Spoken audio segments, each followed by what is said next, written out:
السلام علیکم ورحمۃ اللہ وبرکاتہ۔ دوستو، امید ہے آپ تمام حضرات خیریت و عافیت سے ہوں گے۔ تو چلیے دوستو، آج پھر ہم آپ کے سامنے ایک نئی ویڈیو لے کر کے حاضر ہوئے ہیں۔ دوستو، آج ہم آپ کو بتلانے والے ہیں نماز کے واجبات، کیونکہ سلسلہ چل رہا ہے نماز کے تعلق سے۔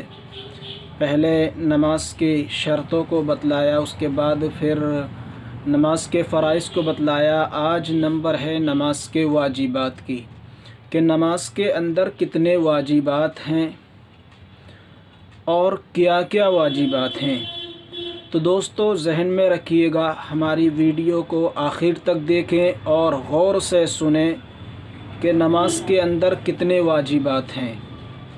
دوستو، واجبات ایک ایسی چیز ہے کہ اگر ان میں سے کوئی چھوٹ جائے یا بھولے سے رہ جائے تو پھر نماز کے واجبات ہیں، ان میں سے کوئی چھوٹ جائے یا بھولے سے رہ جائے تو اس کے بدلے میں سجدہ سہو کیا جاتا ہے۔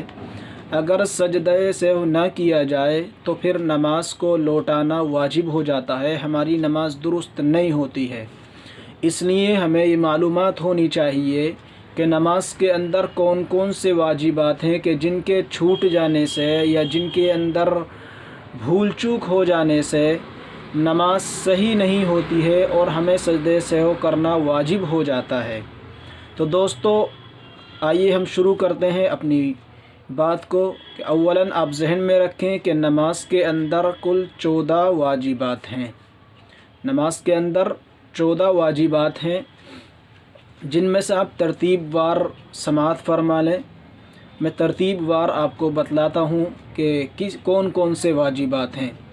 نمبر 1 ہے سورہ فاتحہ پڑھنا۔ سورہ فاتحہ پڑھنا نماز کے اندر یہ واجب ہے۔ نمبر 2 ہے اس کے ساتھ کوئی سورت ملانا۔ ایک مطلقاً سورہ فاتحہ پڑھنا واجب ہے، اسی طرح سورہ فاتحہ کے ساتھ کوئی سورت ملانا یہ بھی نماز کے اندر واجب ہے۔ نمبر 3 ہے فرضوں کی پہلی 2 رکعتوں کو قرات کے لیے مقرر کرنا۔ فرض نماز کی پہلی 2 رکعتوں کو قرات کے لیے مقرر کرنا۔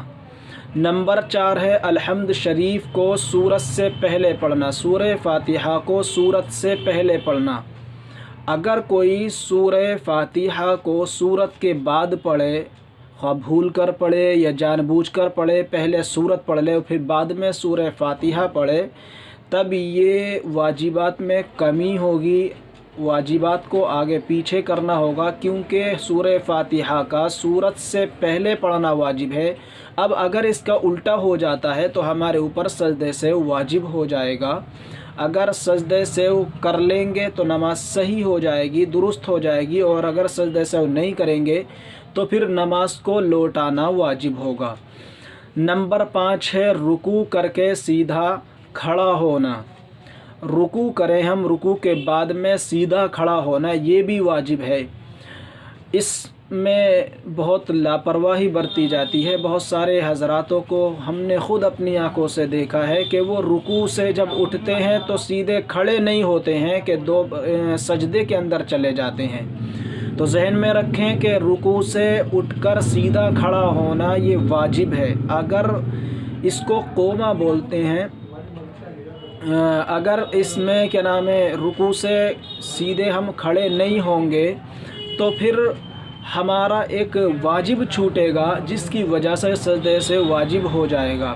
اور عام طور پر دیکھا جاتا ہے کہ لوگ اس کو جان بوجھ کر کرتے ہیں، بھول سے نہیں، جان بوجھ کر ایسا کرتے ہیں کہ رکوع سے سیدھے کھڑے نہیں ہوتے کہ فوراً سجدے میں چلے جاتے ہیں، گویا کہ انہوں نے جان بوجھ کر کے اس واجب کو ترک کیا ہے، چھوڑا ہے، اور وہ اس کے نتیجے میں سجدہ سہو بھی نہیں کرتے ہیں، تو گویا ان کی نماز درست نہیں ہوئی۔ تو اگر آپ حضرات میں سے بھی کوئی اس کا عادی ہو رکوع سے سیدھا نہ کھڑے ہونے کا، تو آپ اس کو ذہن میں رکھیں اور اس مسئلے کو ذہن میں رکھ کر نماز کو اپنی درست کریں۔ اگلی چیز ہے دونوں سجدوں کے درمیان بیٹھنا۔ دونوں سجدوں کے درمیان بیٹھنا یہ بھی واجب ہے۔ اس لیے جب پہلا سجدہ کر کے ہم فارغ ہو جائیں تو پہلے اس کے بعد میں سیدھا بیٹھ جائیں، اس کے بعد میں پھر دوسرا سجدہ کریں۔ ایسا نہ ہو کہ ہم نے پہلا سجدہ کیا اور اس کے اتنے فوراً سیدھے بیٹھے نہیں، فوراً دوسرا سجدہ کر لیا، تب بھی ہم واجب کو ترک کرنے والے ہوں گے، واجب کو چھوڑنے والے ہوں گے، جس کے نتیجے میں اگر ہم نے سجدے سہو نہیں کیا تو پھر نماز کو لوٹانا واجب ہوگا۔ اور نمبر 7 ہے پہلا قاعدہ کرنا۔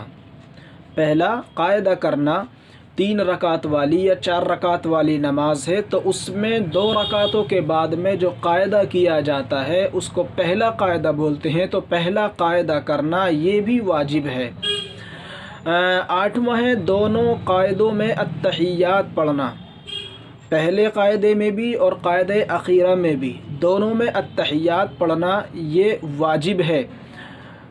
فرضوں میں بتلایا تھا میں نے اس سے پہلی ویڈیو میں کہ قاعدہ اخیرہ میں التحیات کی مقدار بیٹھنا فرض ہے، التحیات کی مقدار بیٹھنا فرض ہے، اور التحیات کا پڑھنا قاعدہ اولا اور قاعدہ اخیرہ دونوں میں یہ واجب ہے، تو اس کو ذہن میں رکھیں۔ نمبر 9 ہے لفظ سلام کے ساتھ نماز سے علیحدہ ہونا۔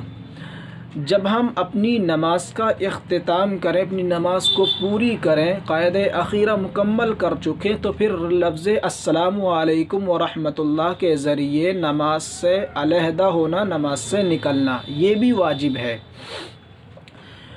نمبر 10 ہے ظہر عصر میں قرات آہستہ کرنا، ظہر اور عصر کی نماز میں قرات کو آہستہ کرنا۔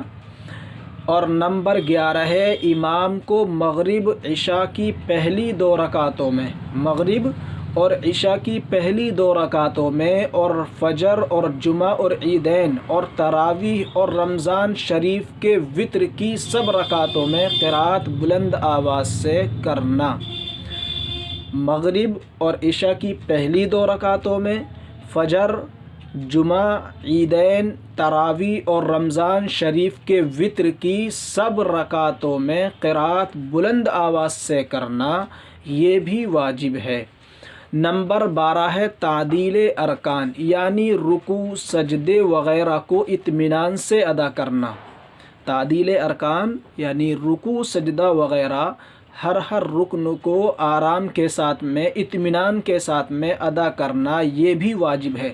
اگر ہم جلد بازی کرتے ہیں، رکوع سجدوں میں بہت جلد بازی کرتے ہیں، ایک رکن پورا نہیں ہوتا کہ دوسرا رکن شروع کر دیتے ہیں، تو پھر یہ تعدیل ارکان اس کے اندر نہیں پائے گیا، جس کی وجہ سے ہماری نماز درست نہیں ہوگی، نماز کو لوٹانا واجب ہوگا۔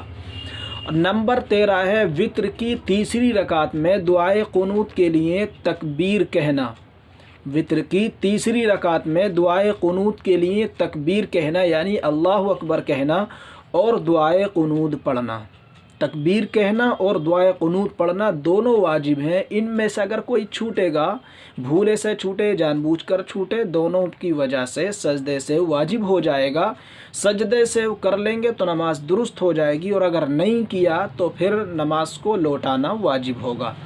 اور نمبر 14، اور اس کو آخری بھی بول لیجیے، آخری، عیدین میں 6 زائد تکبیریں کہنا۔ عیدین کے اندر 6 زائد تکبیریں ہوتی ہیں جن کا کہنا واجب ہے۔ اگر عید کی نماز پڑھتے ہوئے یہ غلطی ہو جائے کہ 6 تکبیروں میں سے کوئی سی تکبیر چھوٹ جائے، رہ جائے، تو سجدے سے وہ کیا جائے گا، کیونکہ 6 زائد تکبیریں واجب ہیں، اس لیے ان کے چھوٹنے کی وجہ سے، کسی ایک کے رہ جانے کی وجہ سے سجدے سے واجب ہو جائے گا، سجدے سے وہ کر لیں گے، نماز درست ہو جائے گی، اور اگر نہیں کیا گیا تو پھر نماز کو لوٹانا واجب ہوگا۔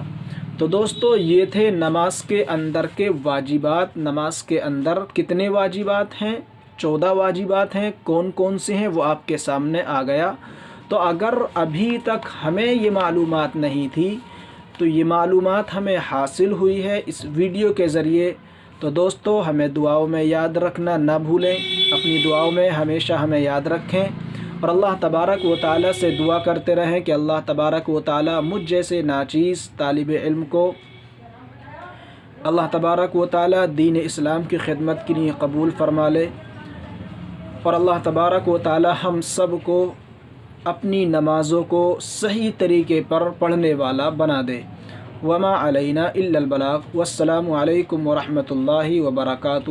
دوستو، اگر ابھی تک آپ نے ہمارے چینل کو سبسکرائب نہیں کیا ہے تو پلیز سبسکرائب کر لیجئے اور ساتھ ہی ساتھ بیل آئیکن کو بھی دبا دیجئے اور اپنے دوستوں کو ہماری ویڈیو کو شیئر کر دیجئے، تاکہ جس طرح آپ کے پاس یہ جانکاری حاصل ہوئی ہے اسی طرح آپ کے دوستوں کو بھی یہ معلومات حاصل ہو جائے اور وہ بھی اپنی نمازوں کو درست کرنے والے بن جائیں۔